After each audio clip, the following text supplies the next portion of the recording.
Hi. അപ്പോൾ ഇന്ന് നമ്മൾ നോക്കുന്നത് പ്രോഗ്രാമിംഗിന്റെ ഒരു ഏറ്റവും ഇമ്പോർട്ടന്റ് ആയിട്ടുള്ള ഒരു ഏരിയ ആണ് അൽഗോരിതം എന്ന് പറയുന്നത്.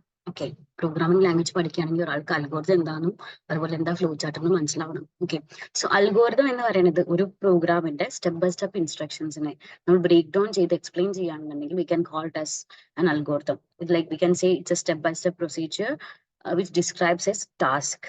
ഓക്കെ, അപ്പൊ ഈ അൽഗോരിതം എഴുതുമ്പോൾ എപ്പോഴും ആലോചിക്കേണ്ട ഒരു പോയിന്റ് എന്താ വെച്ചാൽ എപ്പോഴും it will start from word call start or begin, അതുപോലെ എൻഡ് ചെയ്യുമ്പോൾ സ്റ്റോപ്പോ എൻഡോ ഉണ്ടാവും. ബിറ്റ്വീൻ നമ്മൾ യൂസ് ചെയ്യുന്ന സമയത്ത് എപ്പോഴും അറിയേണ്ട ഒരു കാര്യത്താ, ഒരു പ്രോഗ്രാമിംഗ് ലാംഗ്വേജിന് മൂന്ന് കാര്യങ്ങളുണ്ട് എപ്പോഴും: ഇൻപുട്ട്, പ്രോസസ്സ്, ഔട്ട്പുട്ട്. ഏത് കമ്പ്യൂട്ടർ എടുത്താലും അല്ലെങ്കിൽ ഏത് പ്രോഗ്രാമിംഗ് ലാംഗ്വേജ് അല്ലെങ്കിൽ ഏതൊരു സിസ്റ്റം എടുത്താലും നമുക്ക് ഈ ഒരു മൂന്ന് കാര്യങ്ങൾ ഉണ്ടാവും: ഇൻപുട്ട്, പ്രോസസ്സ്, ഔട്ട്പുട്ട്. നമ്മൾ അതിനെക്കുറിച്ച് കുറെ ഡീറ്റെയിൽ ആയിട്ട് ഇൻപുട്ട് ഡിവൈസ്, ഔട്ട്പുട്ട് ഡിവൈസ് എന്നൊക്കെ, പ്രോസസ്സിംഗ് യൂണിറ്റ്സ്, പ്രോസസ്സേഴ്സ് എന്നൊക്കെ പറഞ്ഞ് പഠിച്ചിട്ടുണ്ടാവും. അതേപോലെ തന്നെ ആ കോൺസെപ്റ്റ് നമ്മുടെ പ്രോഗ്രാമിലും ഉണ്ടെന്ന് മനസ്സിലാക്കാം. അൽഗോരിതത്തിലും ഉണ്ട്, ഫ്ലോ ചാർട്ടിലും ഉണ്ട്. ഓക്കെ, സോ ഇൻപുട്ട് എന്ന് പറയുമ്പോൾ എന്തായിരിക്കും? നമ്മുടെ പ്രോഗ്രാമിന്റെ ഉള്ളിലേക്ക് പോകുന്ന ഇൻപുട്ട് വാല്യൂസ്. ഓക്കെ, ഇപ്പോ നമുക്ക് നമ്മുടെ ഫോൺ എടുത്ത് കൺസിഡർ ചെയ്യുകയാണെങ്കിൽ ഫോണിൽ നമുക്ക് ഒരുപാട് ഇൻപുട്സുകൾ ഉണ്ട് അല്ലെ? അതേപോലെ ഇൻപുട്ട് ചെയ്യുന്ന സാധനങ്ങളെ ആണ് നമ്മൾ ഇൻപുട്ട് എന്ന് വിളിക്കുന്നത്. അതുപോലെ നമ്മൾ എന്താണ് പുറത്ത് കാണിക്കുന്നത് അല്ലെങ്കിൽ നമ്മൾ എന്താണ് ഡിസ്പ്ലേ ചെയ്യിക്കുന്നത് അതാണ് നമ്മൾ ഔട്ട്പുട്ട് എന്ന് പറയുന്നത്. ഇൻ ബിറ്റ്വീൻ നമുക്ക് പ്രോസസ്സിംഗ് എന്ന് പറയുന്നത് കാൽക്കുലേഷൻ ആണ്. അവിടെയാണ് നമ്മുടെ ലോജിക് ആവശ്യം ഒരു പ്രോഗ്രാമറിന്. ബിക്കോസ് ഹൗ ടു ഡു ആ ടാസ്ക്, നമുക്ക് കിട്ടുന്ന ഇൻപുട്ട് വെച്ച് നമ്മൾ എങ്ങനെ ഒരു ഔട്ട്പുട്ട് ഉണ്ടാക്കുന്നു, ആ പ്രോസസ്സിനെയാണ് നമ്മൾ എന്താ പറയുക, ആ ഒരു പാത്തിനെയാണ് നമ്മൾ പ്രോസസ് എന്ന് വിളിക്കുക. ഓക്കെ, അപ്പൊ ഈ ഒരു അൽഗോരിതത്തിലും എന്തുണ്ട്? ഈ മൂന്ന് സ്റ്റെപ്പുകളും ഉണ്ടാവും. സ്റ്റാർട്ടും സ്റ്റോപ്പും നമ്മൾ മാറ്റി വെച്ച് കഴിഞ്ഞാൽ റിമൈനിങ് സ്റ്റെപ്സ് എന്തൊക്കെയായിരിക്കും? ഇൻപുട്ടും പ്രോസസ്സും ഔട്ട്പുട്ടും ആയിരിക്കും. സോ ഇൻപുട്ട് നമ്മൾ എപ്പോഴും എന്താ വെച്ചാൽ പറയാ, input A variable, declare A variable, take N input, like that. നമ്മൾ അങ്ങനത്തെ കീവേഡ്സ് വെച്ചിട്ടായിരിക്കും ഇൻപുട്ടുകൾ എടുക്കുക. അല്ലെങ്കിൽ ഔട്ട്പുട്ട് നമ്മൾ എന്തൊക്കെ ചെയ്യും? ഡിസ്പ്ലേ, പ്രിന്റ്, ഇങ്ങനത്തെ വേർഡ്സ് യൂസ് ചെയ്തിട്ടായിരിക്കും നമ്മൾ അൽഗോരിതം എഴുതുന്നുണ്ടാവുക. ഇടയിലുള്ള പ്രോസസ്സ് എങ്ങനെയൊക്കെ ആയിരിക്കും? കാൽക്കുലേറ്റ്, പെർഫോം എന്നുള്ള കീവേഡ്സ് വെച്ചിട്ടായിരിക്കും നമ്മൾ അൽഗോരിതം എഴുതുന്നുണ്ടാവുക. ഓക്കെ, ഈ പറയുന്ന അൽഗോരിതം നിങ്ങൾ ഇത്രയും ആലോചിച്ചാൽ മതി. അമ്മ ഒരു ചായ ഉണ്ടാക്കുകയാണെങ്കിൽ അമ്മയ്ക്ക് ഒരു രീതി ഉണ്ട് അല്ലെ? ഒരു ചായ ഉണ്ടാക്കുന്നത് സ്റ്റെപ്പ് ബൈ സ്റ്റെപ്പ് പ്രൊസീജിയർ ഉണ്ടാവും അല്ലെ? അല്ലാണ്ട് ചുമ്മാ അങ്ങനെ കയറി പോയി ഉണ്ടാക്കുകയൊന്നുമില്ല. എല്ലാത്തിനും ഒരു പാറ്റേൺ ഉണ്ട്. അതേപോലെ ഏത് ടാസ്ക് എടുത്താലും ആ ടാസ്കിൽ നമ്മൾ ചെയ്യുന്ന സമയത്ത് we will have a step by step procedure. അത് പ്രോഗ്രാമിൽ വരുന്നപ്പോൾ നമ്മൾ അതിനെ വിളിക്കുന്ന പേര് എന്താണ്? അൽഗോരിതം എന്നാണ്. ഓക്കെ, അത് മനസ്സിലാക്കാം. അതേപോലെ ഈ അൽഗോരിതത്തിനെ നമ്മൾ ഗ്രാഫിക്കൽ വേയിൽ ഒരു ഒരു ഒരു ഡയഗ്രമാറ്റിക് ഫോമിൽ നമ്മൾ റെപ്രസെന്റ് ചെയ്യുകയാണെങ്കിൽ നമ്മൾ അതിനെ എന്ത് വിളിക്കും? ഫ്ലോ ചാർട്ട് എന്ന് വിളിക്കും. ഓക്കെ, അപ്പൊ ഫ്ലോ ചാർട്ട് നമുക്ക് ചുമ്മാ അങ്ങനെ ഫ്ലോ ചാർട്ട് എന്ന് പറയാൻ പറ്റില്ല. നമുക്ക് ഫ്ലോ ചാർട്ടിന് നമുക്ക് എന്തൊക്കെ ഉണ്ട്? കുറച്ച് സിമ്പിൾസുകൾ ഉണ്ട് റെപ്രസെന്റ് ചെയ്യണമെന്നുണ്ടെങ്കിൽ. ഓക്കെ, അപ്പൊ ബേസിക് ആയിട്ട് നിങ്ങൾ അറിയേണ്ട കുറച്ച് കാര്യങ്ങളാണ്. ഓവൽ ഷേപ്പ്, റൗണ്ടഡ് റെക്ടാങ്കിൾ എന്ന് ചിലർ പറയും. ഓവൽ ഷേപ്പ് അത് നമുക്ക് സ്റ്റാർട്ടും സ്റ്റോപ്പും റെപ്രസെന്റ് ചെയ്യാൻ വേണ്ടി മാത്രമാണ് ഉള്ളത്. ഓക്കെ, അതേപോലെ ഞാൻ പറഞ്ഞു, നമ്മുടെ ഒരു ഏത് പ്രോഗ്രാം എടുത്തോട്ടെ അല്ലെങ്കിൽ അൽഗോരിതം എടുത്തോട്ടെ, നമുക്ക് എന്തുണ്ട് ഇതില്? നമുക്കതിൽ ഇൻപുട്ടും ഔട്ട്പുട്ടും ഉണ്ട്. അത് റെപ്രസെന്റ് ചെയ്യാൻ നമുക്ക് എന്തുണ്ട്? പാരലോഗ്രാം ഉണ്ട്. പാരലോഗ്രാം സിമ്പിൾ നിങ്ങൾക്ക് കാണാൻ പറ്റുന്ന സ്ക്രീനിൽ. ഇനി നിങ്ങൾക്ക് ഒരു processing step, addition, subtraction, multiplication എന്നൊക്കെ പറയുന്ന സമയത്ത് അത് നമ്മൾ ചെയ്യുന്നത് റെക്ടാങ്കിളിലായിരിക്കും. ഓക്കെ, അതേപോലെ നമുക്ക് ഇപ്പൊ ഒരു ഡിസിഷൻ എടുക്കണം.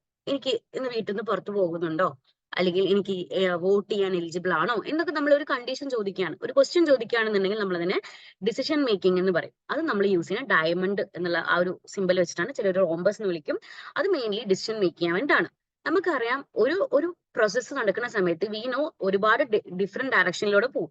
ആ ഡയറക്ഷൻസ് കാണിക്കാൻ വേണ്ടിയിട്ടാണ് നമ്മൾ ആരെ യൂസ് ചെയ്യുക? ആരോസ് യൂസ് ചെയ്യുക. ഓക്കെ, ഇനി വേറൊരു സംഭവം കൂടി ഉണ്ട്, കണക്ടർ. അത് നിങ്ങൾ ഒരിക്കലും മറക്കരുത്. കണക്ടർ ഇത്ര ഉദ്ദേശിക്കുന്നുള്ളൂ, നമുക്കൊരു പേജിന്റെ എൻഡ് എത്തി. ഇപ്പൊ നിങ്ങളൊരു പേപ്പറിൽ പരീക്ഷയ്ക്ക് എഴുതുന്ന സമയത്ത് നിങ്ങളുടെ പേജിന്റെ പകുതി ഫുൾ കഴിഞ്ഞു, ഇനി അടുത്തത് സ്റ്റാർട്ട് ചെയ്യണം, പക്ഷെ നമ്മുടെ ഫ്ലോ ചാർട്ട് കഴിഞ്ഞിട്ടില്ല. അപ്പൊ നമ്മൾ എന്താ ചെയ്യുക? പിന്നെയും സൈഡിൽ എഴുതുണ്ടാക്കരുത്. നമ്മളൊരു കണക്ടർ യൂസ്, ഒരു ചെറിയ സർക്കിൾ കൊടുക്കുക. അതേപോലെ തന്നെ നെക്സ്റ്റ് പേജിന്റെ ഓപ്പണിങ്ങിലും അതായത് സ്റ്റാർട്ടിങ്ങിലും നിങ്ങളൊരു സർക്കിൾ കൊടുക്കുക. That's it. അതാണ് കണക്ടർ എന്ന് പറയുന്നത്. ഓക്കെ, സോ മെയിൻലി 6 ഷേപ്പുകൾ വെച്ചിട്ടുള്ള 6 സിമ്പിൾസ് വെച്ചിട്ടായിരിക്കും നമ്മളൊരു ഫ്ലോ ചാർട്ട് വരയ്ക്കുന്നുണ്ടാവുക. അപ്പൊ ഏതൊരു പ്രോഗ്രാം എടുത്താലും നമുക്ക് എന്തൊക്കെ ചെയ്യാം? അതിന് അൽഗോരിതം എഴുതി ഉണ്ടാക്കാം, അതിന് ഫ്ലോ ചാർട്ടും എഴുതി ഉണ്ടാക്കാം. ഓക്കെ, വരച്ചുണ്ടാക്കാം. ഓക്കെ, അപ്പോൾ നമുക്ക് ഒരു കാര്യം കൂടി നിങ്ങൾ അറിഞ്ഞിരിക്കണം. ഒരു പ്രോഗ്രാമിന് നമുക്ക് 3 രീതിയിലുള്ള ഫ്ലോസ് ഉണ്ട്. എന്തുകൊണ്ട് ഇത് ആദ്യം തന്നെ പറയുന്നത് വെച്ചാൽ, പ്രോഗ്രാം അറിയണമെന്നുണ്ടെങ്കിൽ ഈ കാര്യങ്ങൾ അറിഞ്ഞിരിക്കണം. ഓക്കെ, അപ്പൊ 3 രീതിക്ക് നമുക്ക് അതിനെ റെപ്രസെന്റ് ചെയ്യാം. ഒന്ന് വന്നിട്ട് sequential way, second one selection, third one iteration. ഏത് അൽഗോരിതം എടുത്താലും നിങ്ങൾ ചിന്തിക്കേണ്ടത് അതിന് 3 രീതിയിൽ അതിനെ വരച്ചു വെക്കാൻ പറ്റും. ഒന്ന് സീക്വൻസ് ആണ്, second one selection, third one iteration. Okay, sequence എന്ന് ഉദ്ദേശിക്കുമ്പോൾ എന്തായിരിക്കും പറയുണ്ടാവുക? സീക്വൻസ് പറഞ്ഞാൽ എന്താ? സ്റ്റെപ്പ് ബൈ സ്റ്റെപ്പ് ആയിട്ട്. അതായത് എനിക്ക് പ്രത്യേകിച്ചൊരു ഡീവിയേഷൻ ഒന്നുമില്ല, ഒന്ന് കഴിഞ്ഞാൽ അടുത്തത്, അതൊരു കണ്ടിന്യൂസ് ആയിട്ട് ഒഴുകുന്ന ഒരു ഫീൽ ആയിരിക്കും സീക്വൻസ് എന്ന് പറയുന്നത്, അല്ലെ? പക്ഷെ സെലക്ഷൻ അങ്ങനെയല്ല. പേര് തന്നെ നിങ്ങൾക്ക് അറിയാം. ഇപ്പൊ ഇന്ന് ഞാൻ ഒരു റെഡ് ഡ്രസ് ഇടണോ ബ്ലൂ ഡ്രസ് ഇടണോ എന്നുള്ളൊരു ഡിസിഷൻ ആണ് എനിക്ക്. അപ്പൊ വേണോ വേണ്ടയോ, അതിലൊരു ആൻസർ നമുക്ക് ട്രൂ അല്ലെങ്കിൽ ഫാൾസ്. നമ്മൾ ഒരിക്കലും സ്നോ എന്നൊന്നും പറയില്ലല്ലോ, അല്ലെങ്കിൽ യെസ് ഓർ നോ, ഇത്രയല്ല ആൻസർ വരുള്ളൂ, ഇടയിൽ നമ്മൾ നിൽക്കില്ല. അതേപോലെ എടുക്കുന്ന ഡിസിഷൻസുകളെ നമ്മൾ റെപ്രസെന്റ് ചെയ്യാൻ സെലക്ഷൻ എന്നുള്ള ആ ഒരു ഫ്ലോ ആണ് യൂസ് ചെയ്യുന്നത്. തേർഡ് വൺ, നമുക്കൊരു കാര്യം 10 പ്രാവശ്യം റിപ്പീറ്റ് ചെയ്യണം, അല്ലെങ്കിൽ ഒരു 15 പ്രാവശ്യം റിപ്പീറ്റ് ചെയ്യണം. ഒരു സാധനം തന്നെ റിപ്പീറ്റേറ്റീവ് ആയി ചെയ്യുന്ന സമയത്ത് അങ്ങനത്തെ ഫ്ലോ ഓഫ് പ്രോഗ്രാമിനെ നമ്മൾ പറയാ ഐട്രേഷൻ എന്നാണ്, അല്ലെങ്കിൽ ലൂപ്പിംഗ്. നിങ്ങൾ കേട്ടിട്ടുണ്ടാവും ലൂപ്പിംഗ് സ്റ്റേറ്റ്മെന്റ്സ്. ലൂപ്പിംഗ് സ്റ്റേറ്റ്മെന്റ് വേറെ പേരാണ് ഐട്രേഷൻ സ്റ്റേറ്റ്മെന്റ്സ്. ഇങ്ങനെ 3 രീതിയിലാണ് ഒരു പ്രോഗ്രാമിന്റെ ഫ്ലോ നടക്കുന്നത്. ഒന്നിനും പറയാം സീക്വൻസ്, സെലക്ഷൻ, ഐട്രേഷൻ. സീക്വൻസ് പറഞ്ഞാൽ സ്റ്റെപ്പ് ബൈ സ്റ്റെപ്പ്, സെലക്ഷൻ പറഞ്ഞാൽ അവിടെ ഒരു ഡിസിഷൻ ഉണ്ടാവും, ഐട്രേഷൻ പറഞ്ഞാൽ ഒരു കണ്ടീഷൻ ഉണ്ടാവും, ആ കണ്ടീഷൻ ബേസ് ചെയ്തിട്ട് വിൽ ബി റിപ്പീറ്റിംഗ് ഒരു set of steps for long period of time. എപ്പോഴാണോ കണ്ടീഷൻ ഫോൾസ് ആവണം അപ്പോഴേ പുറത്തിറങ്ങുള്ളൂ. ഇങ്ങനെ ഈ 3 കാര്യങ്ങൾ മനസ്സിലാക്കുക. അപ്പൊ നിങ്ങളുടെ അൽഗോരിതം ഈ 3 ഏതിൽ വേണമെങ്കിൽ ആവാം, അല്ലെങ്കിൽ നിങ്ങൾക്ക് കിട്ടിയ ഒരു പ്രോഗ്രാമോ അല്ലെങ്കിൽ ഒരു പ്രോബ്ലമോ ഇത് 3 ഏത് വേണമെങ്കിൽ ആവാം. സോ ആദ്യം നിങ്ങൾ മനസ്സിലാക്കേണ്ടത് എന്താണ്? നമുക്ക് എപ്പോഴും അൽഗോരിതം എഴുതുമ്പോൾ ഒരു സ്റ്റാർട്ടും സ്റ്റോപ്പും ഉണ്ട്, എൻഡിൽ സ്റ്റോപ്പും ഉണ്ട്, ഇടയിൽ പിന്നെയുള്ള സ്റ്റെപ്പ് ഇൻപുട്ട് ആണ്, പിന്നെ അത് കഴിഞ്ഞ പ്രോസസ് ആണ്, പിന്നെ ഔട്ട്പുട്ട് ആണ്. ഇത്രയും കാര്യങ്ങൾ മനസ്സിലാക്കിയിട്ട് വേണം ഏത് ക്വസ്റ്റ്യനും അറ്റൻഡ് ചെയ്യാൻ. ഓക്കെ, ഇനി നിങ്ങൾക്ക് ഒരു ചെറിയൊരു എക്സാമ്പിൾ കാണിച്ചു തരാം. Okay, sum of 2 numbers. ഭയങ്കര സിമ്പിൾ ആണ് കേൾക്കുമ്പോൾ, അല്ലെ? നമുക്ക് ഇതൊരു സീക്വൻഷ്യൽ പ്രോഗ്രാമിന്റെ ഫ്ലോയുടെ എക്സാമ്പിൾ ആണ്, സീക്വൻഷ്യൽ ആണ്. ബിക്കോസ് ഇതിൽ നമുക്ക് എക്സ്ട്രാ ഒരു ഡിസിഷൻ ഒന്നും എടുക്കാനില്ല, നമുക്ക് എന്താ ആവശ്യമുണ്ട്. അപ്പൊ ഈ ക്വസ്റ്റ്യൻ നിങ്ങൾ മനസ്സിലാക്കേണ്ടത് എങ്ങനെയാണ്? Algorithm and flow chart to find the sum of 2 numbers. ഈ ഒരു ക്വസ്റ്റ്യനിൽ എന്ത് മനസ്സിലാക്കണം? നമുക്ക് 2 നമ്പറിന്റെ സം ആണ് കണ്ടുപിടിക്കേണ്ടത്. അപ്പൊ നമുക്ക് ഇനീഷ്യലി സ്റ്റാർട്ട് ചെയ്യുമ്പോൾ ആദ്യം എന്ത് എഴുതും? സ്റ്റാർട്ട് എഴുതും, അല്ലെ? സെക്കൻഡ് സ്റ്റെപ്പിനാണ് എന്താ പറഞ്ഞത്? ഇൻപുട്ട് ആണ്. ഇൻപുട്ട് ചെയ്യണമെങ്കിൽ നമുക്ക് ഈ ഒരു സം ചെയ്യണമെന്നുണ്ടെങ്കിൽ അറ്റ്ലീസ്റ്റ് 2 നമ്പേഴ്സ് വേണ്ടേ? അപ്പൊ ആ 2 നമ്പേഴ്സ് നമ്മൾ യൂസറിനെ ചോദിക്കുന്നു. അപ്പൊ നമ്മൾ എന്താ എഴുതുക? Input the first number as A. Second വേണമെങ്കിൽ ഒരൊറ്റ ലൈനിൽ നിങ്ങൾക്ക് input 2 numbers A and B എന്ന് പറഞ്ഞ് എഴുതാം. ഈ എയും ബി ഒക്കെ എന്താന്നൊക്കെ ചോദിച്ചു കഴിഞ്ഞാൽ നമുക്ക് ആ 2 നമ്പറിന് വ്യത്യാസം മനസ്സിലാക്കണം, അല്ലെ? അത് 10 ആണ്, അത് 15 ആണെന്ന് മനസ്സിലാക്കാൻ വേണ്ടി നമ്മൾ കൊടുക്കുന്ന നെയിമുകളാണ്.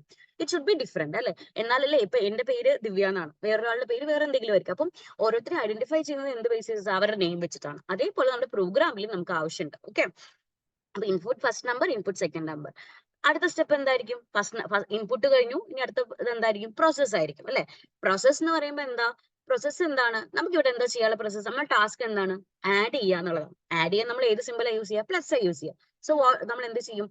നമ്മൾ ഒന്നുമില്ലെങ്കിൽ നമ്മൾ എന്ത് ചെയ്യുക? Add 2 numbers and store the value into sum. Sum എന്ന് പറഞ്ഞ ഒരു വാരിയബിളിലേക്ക്, അല്ലെങ്കിൽ സം എന്ന് പറഞ്ഞ ഒരു സാധനത്തിലേക്ക് നമ്മൾ നമ്മുടെ 2 നമ്പേഴ്സ് ആഡ് ചെയ്ത നമ്പർ അതിൽ കൊണ്ടിടുന്നു. അടുത്ത സെക്കൻഡ്, അപ്പൊ നമ്മുടെ ഇൻപുട്ട് കഴിഞ്ഞു, പ്രോസസ് കഴിഞ്ഞു. നെക്സ്റ്റ് എന്താ? നമുക്ക് ഇത് കാണിച്ചു കൊടുക്കണം, നമ്മൾ ചെയ്തു എന്ന് പറയുന്നത്. അതാണ് എന്ത്? ഡിസ്പ്ലേ അല്ലെങ്കിൽ പ്രിന്റ് ദ സം. ഓക്കെ, അപ്പൊ നമ്മുടെ ഡിസ്പ്ലേയും കഴിഞ്ഞു, ഇൻപുട്ട് കഴിഞ്ഞു, പ്രോസസ് കഴിഞ്ഞു, ഔട്ട്പുട്ട് കഴിഞ്ഞു. നമ്മുടെ എൻഡിങ് സ്റ്റെപ്പ് എന്താ? സ്റ്റോപ്പ്. അത്രേ ഉള്ളൂ. അപ്പൊ ഇതിൽ പ്രത്യേകിച്ച് എനിക്ക് ഡിസിഷൻ ഒന്നും എടുത്തില്ല. എനിക്ക് സാധനം കിട്ടിയപ്പോൾ ഞാൻ പണിയെടുത്തു, തിരിച്ച് വാല്യൂ കൊടുത്തു. ഇതാണ് സീക്വൻഷ്യൽ വേസ്. ഓക്കെ, നെക്സ്റ്റ് വന്നിട്ട് എന്താണെന്ന് വെച്ചാൽ ഒരു എക്സാമ്പിൾ നമുക്ക് നോക്കാം.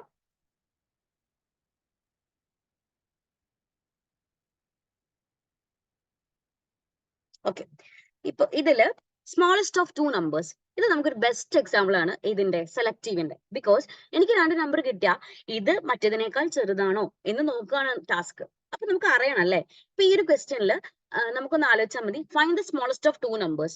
ഫ്രം ദേർ എനിക്ക് 2 കാര്യങ്ങൾ മനസ്സിലായി. ഒന്ന്, എന്റെ ടാസ്ക് എന്താണ്, എന്റെ പ്രോസസ് എന്താണ്? സ്മോളസ്റ്റ് കണ്ടുപിടിക്കാനുള്ളതാണ്. സെക്കൻഡ് എന്താ? എന്റെ ഇൻപുട്ട് 2 വാല്യൂസ് ഉണ്ടെന്ന് മനസ്സിലായി.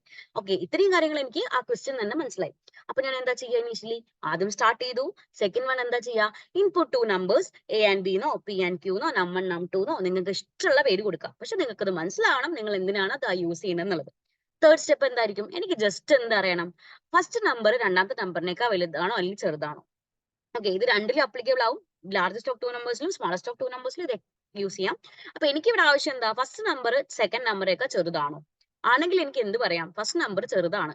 അല്ലെങ്കിലോ സെക്കൻഡ് നമ്പർ ചെറുതാണ്, അത്രയേ ഉള്ളൂ. അപ്പൊ എന്റെ പ്രോസസ് ഭയങ്കര സിമ്പിൾ ആണ്.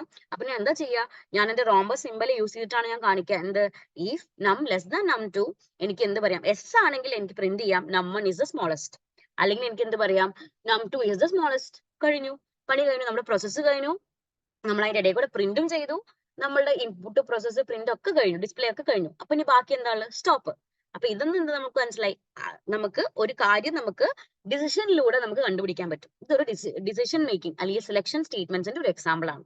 ഓക്കെ,